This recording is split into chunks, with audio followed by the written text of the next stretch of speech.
I realized that me and credit cards, we just don't mix because my personality and credit cards just don't go together. Yeah, like I was misusing that thing. So it needed to go. Hello and welcome back to the channel. I am super excited for today because I am not alone. First of all, we are talking all things debt management, credit management, and who better to bring along and talk about this topic than somebody Otanda was shy on videos sometimes. Yo, I was not ready for this. I am not alone today. I am with Jenn Nxumalo, and you know what? I'm going to let her introduce herself. Hi everyone, my name is Jenn Nxumalo. I'm a content creator as well as a businesswoman. I create content based on personal finances as well as career growth.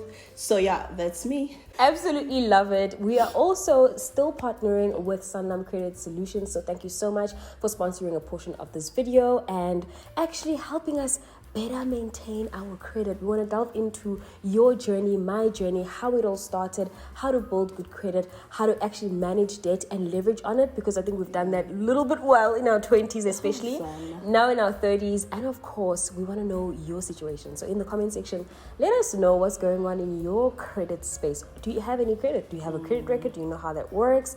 And also, if you are drowning in debt, what are you actually doing to make a change in that area? I love you guys so much. And of course, don't forget to subscribe to both our channels if you haven't already. I will leave Jen's channel down in the description box. And of course, give this video a massive thumbs up if you do enjoy it. Let's get it.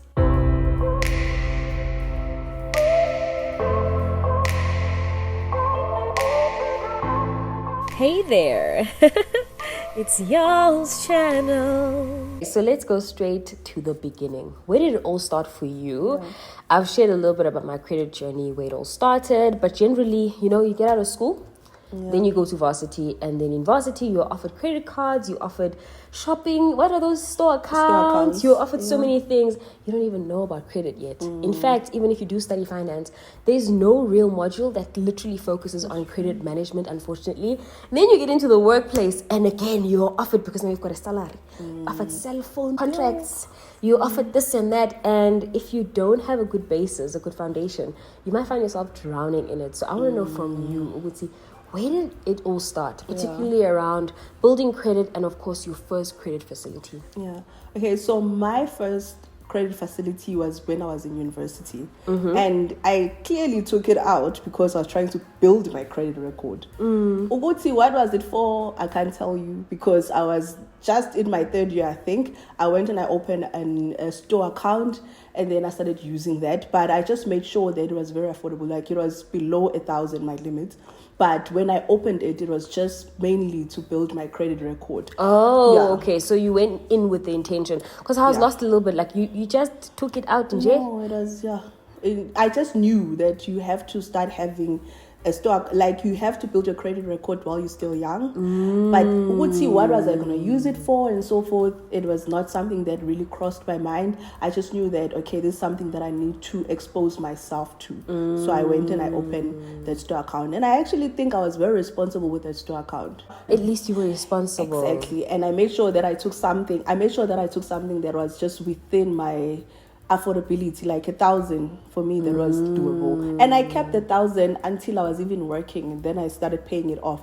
It was still 1,000, never went above 1,000. Well done. Okay, and then going over to working, that's when I made a lot of mess. Because then that's when I started having a credit card, which I did not understand how to use.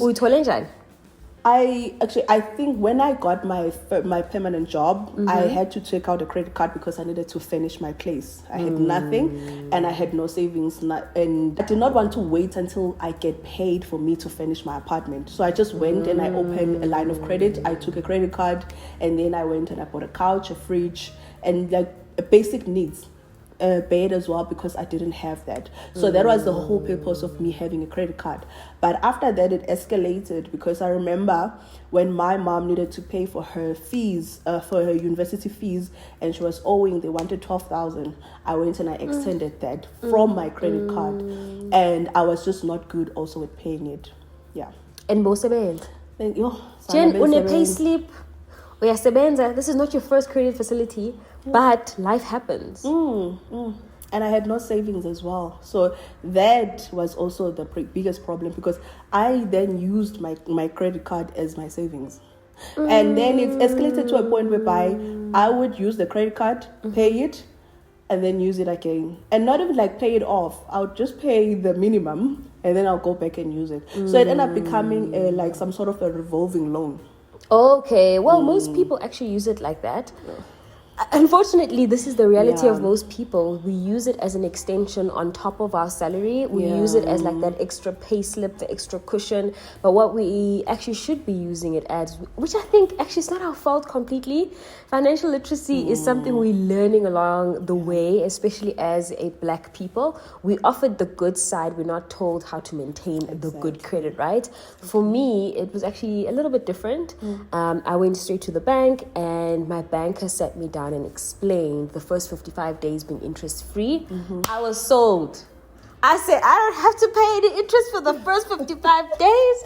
And then he said, what do you actually want? So that was the year I wanted to buy my first property. And I think for me, that put a lot of things into perspective because it put me into automatic discipline mode. Because suddenly I understood that this is just a tool to get to where I want to be. But that's how I built the credit record. I can say that a lot of people can relate because a lot of people use credit cards to fall back on, you know, especially like you're saying, what do you do in a case where your mom does need those funds and you have them? The card does have them, right? Some the people bank has it. but like nobody sees it as like the bank's money. You're like, it's also my money. And the bank says I qualify. You know? Ooh, that one. Oh, that line. Because just because you qualify for it doesn't mean you can afford it. A lot of the times it's on paper. You qualify for it. But do you actually afford it? That's the real question. So for me, that's all I used it for. And then about 2-3 years later, I cut it up. And what you say, nice? It was painful because I knew how I could potentially use it, you know? It was great for travel, like in terms of rewards and the kind of protection that you get when you are abroad. If anything happens, or forbid like fraud and stuff like that, credit cards are more shielded in that way. However, I do feel like niznushile, man. I'm not going to lie. Why did you cut it out? I got it for a purpose, right? The purpose was to buy the house. So why do I still have it? That's very disciplined of you. I realized you can easily lose sight of why you did it. And a lot of the times, like I say, I saw my friends using their credit card. Some people actually use it for points. Every single month they'll use it, not because they need it, but because they replace it. And again, those 55 days of interest, that interest-free period, they know that I'm not paying credit. I'm not paying interest on this, so they'll pay it back. But for me, I was like, I don't want to be reckless too soon. I'm too young. I was in my 20s, you know. But I still got a cell phone as well. And I also remember buying a TV for my mom, Hi-Fi Corp on credit. But both of those credit lines, I closed them within months. Maybe Nyasaba. And then there was Nesfas.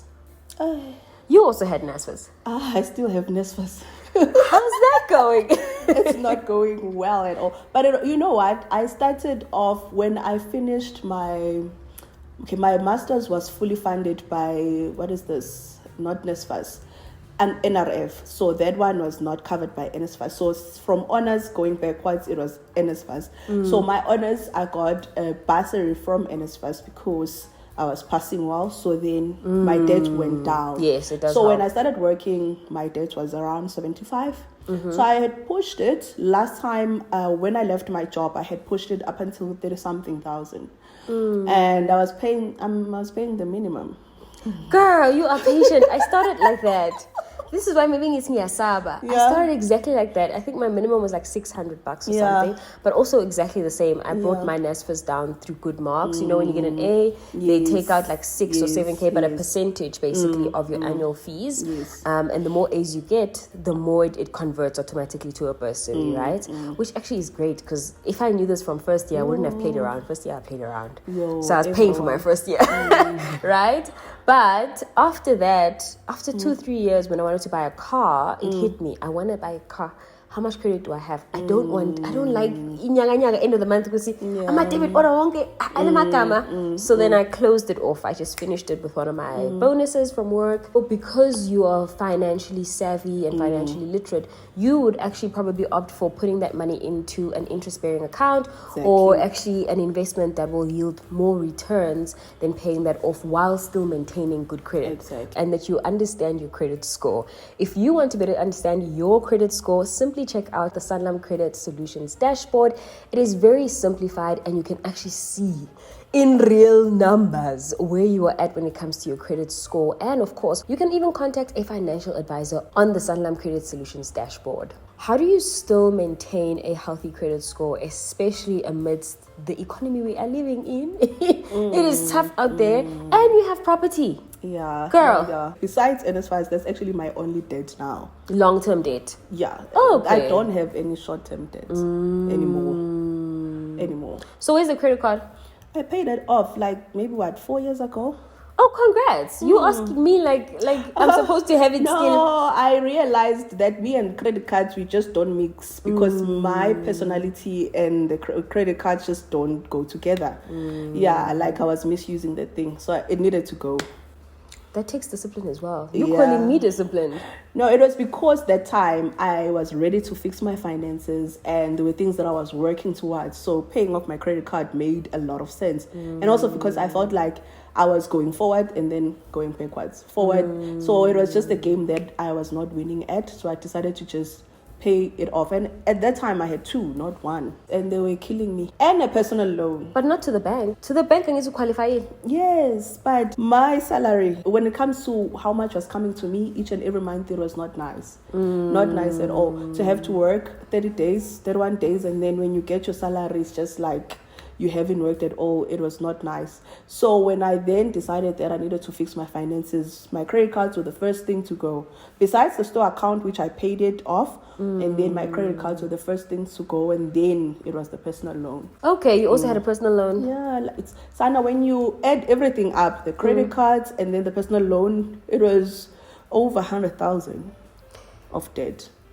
Girl, and you haven't even counted NSFAS yet, which you inherited adversity, basically. Sana, NSFAS was the list of my problems because either way, whether I like it or not, I was still paying for it. But now, and also with NSFAS, it was easy for me to negotiate. I remember they went into my account and started taking money, and then I was just like, oh, hell no. You're not going to do that. We are going to look first at what can I afford. So I drew out my budget and I said, this is what I can afford and this is how much money you are going to take. The extra that you took, bring it back. And they did? They did. I said I need that money to pay some, because I had budgeted, now you come and you take more. No. So then they brought it back, and then from then we had an agreement that you take this much from my salary. So that one was the list of my problems. But now it was the issue of the credit cards and then the personal loan. Those were hurting me the most. They also attract the highest interest rates. Exactly. And I think some people actually don't realize that you can go back, just like you did even with NSFAS, even with credit card companies, as well as your personal loan bank, wherever you got your personal loan. Go back and say, this is my situation right now. What can we actually do to make an arrangement? I think it's so important for us to take some level of control when we do lose control. Not necessarily when we get there. It would be nice if we knew before, but most of us can't preempt these things. Life happens, and then you find yourself in a situation where you can't pay any of your creditors, but it is better to go, who's the easiest to speak to? Like you did, you're saying NSFAS is the least of my problems. So go to the least of your problems and actually talk to the least of your problems and say, listen, I can't afford this. Can we look at my budget? I think that's so powerful in saying that. And sometimes we think we know more. Like, yazin, angeke ngibambele phone because manje bayangifonela. Rather pick it up and say, what can we actually do? And most people on the other side of the phone are willing to, 1, listen, but 2, to help you change the situation, because at the end of the month, they want something.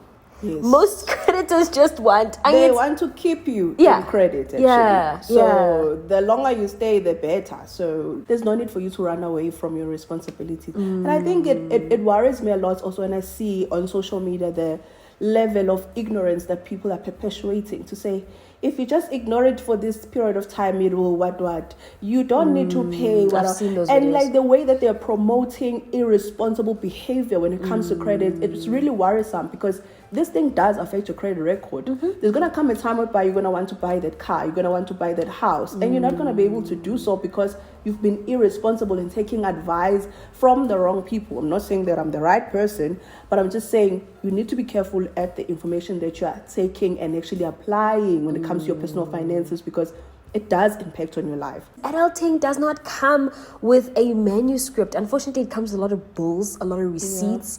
Hey, you know, and it just keeps building up as you grow. So the only way to kind of keep abreast, because we are swimming, we don't want to drown, is to actually just take some level of control and, of course, be accountable and be responsible. And then you got to a point where you bought your first home. Yeah. How did you get there financially? That was very exciting. Actually, me paying off my credit card was actually me trying to work towards this thing of being a homeowner.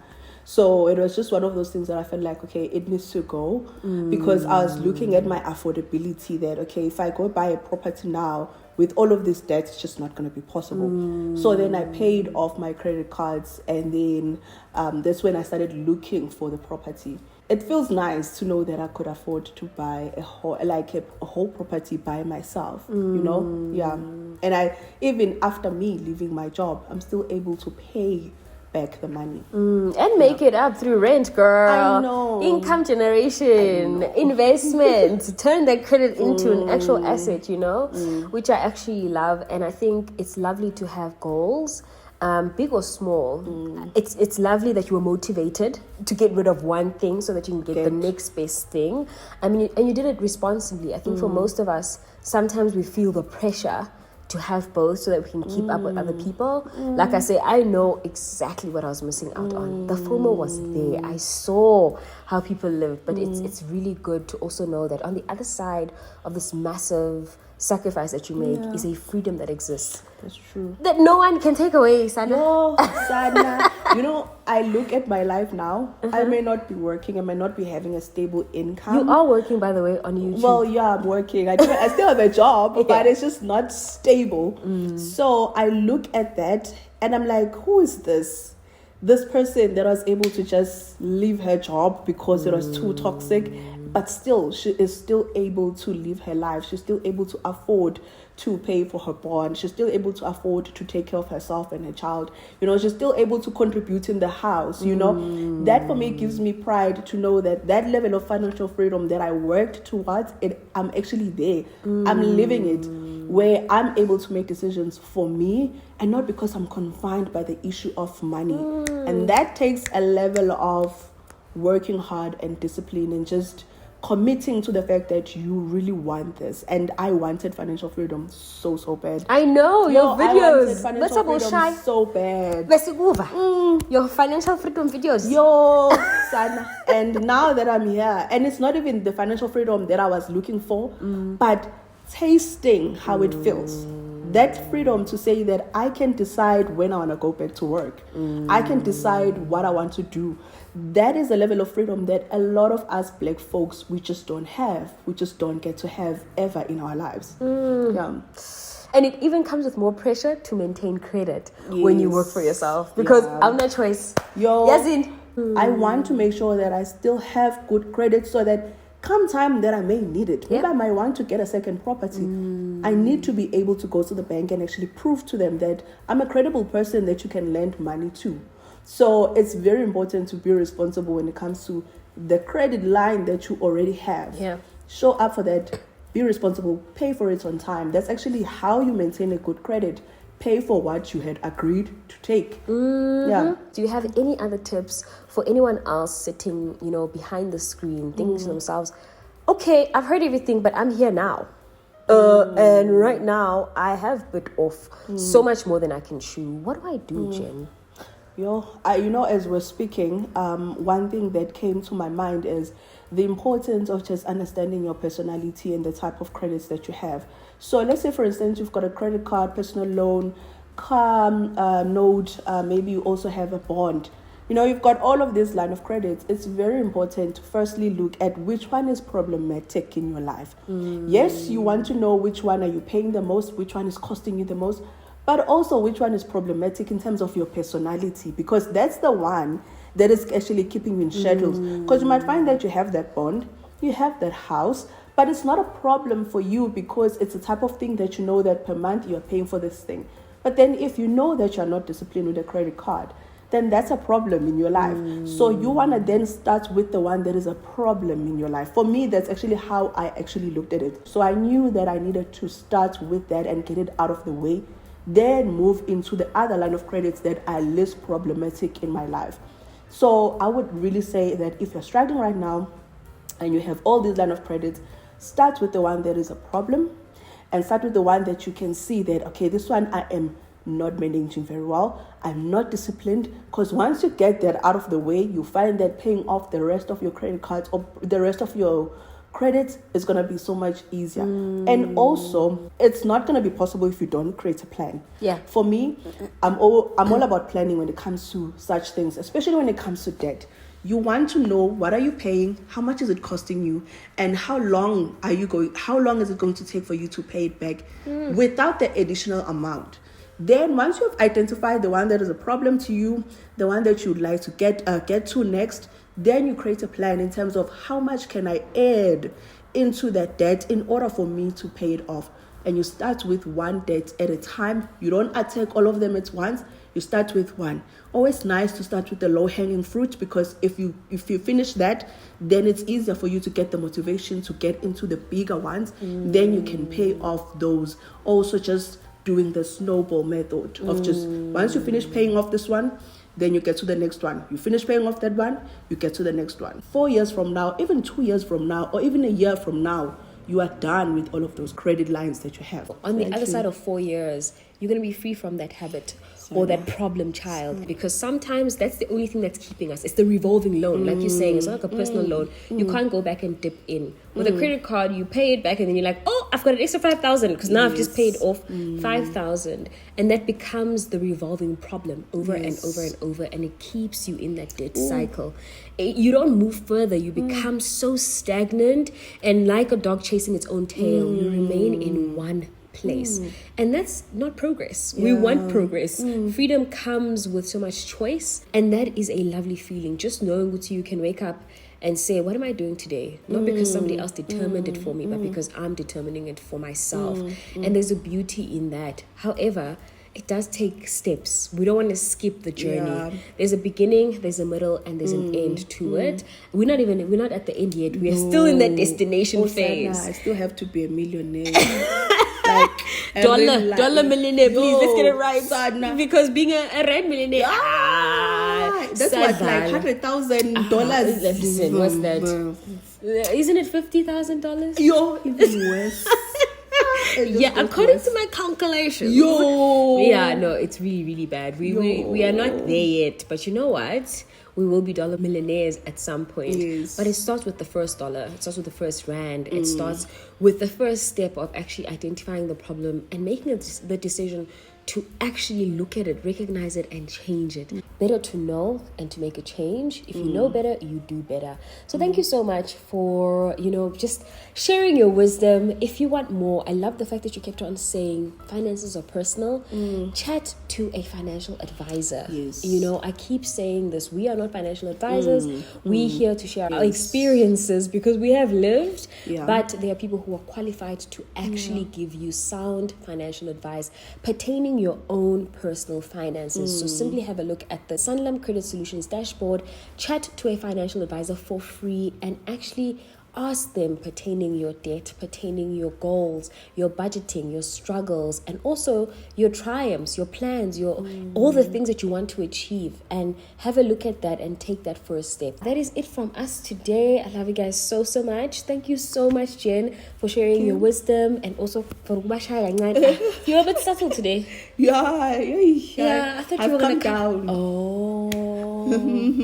Okay, I was a public sector. No. I was shy kakhulu. I no longer have a stable income. I can't. So it's no. Also now pride is stable salary. Okay. The reality has hit now. Yeah, now you in feel, a good way. I love in a that. good way, yeah. I absolutely love it, and I really appreciate you coming here and also sharing all the things that you have. write things down, put pen to paper, and then action right behind it. I want to know about your credit, your credit behavior. Are you maintaining? Are you leveraging on credit? How does it look? Let us know in the comment section, and don't forget to subscribe to both our channels and give this video a massive thumbs up if you enjoyed it. We love you so much. Bye.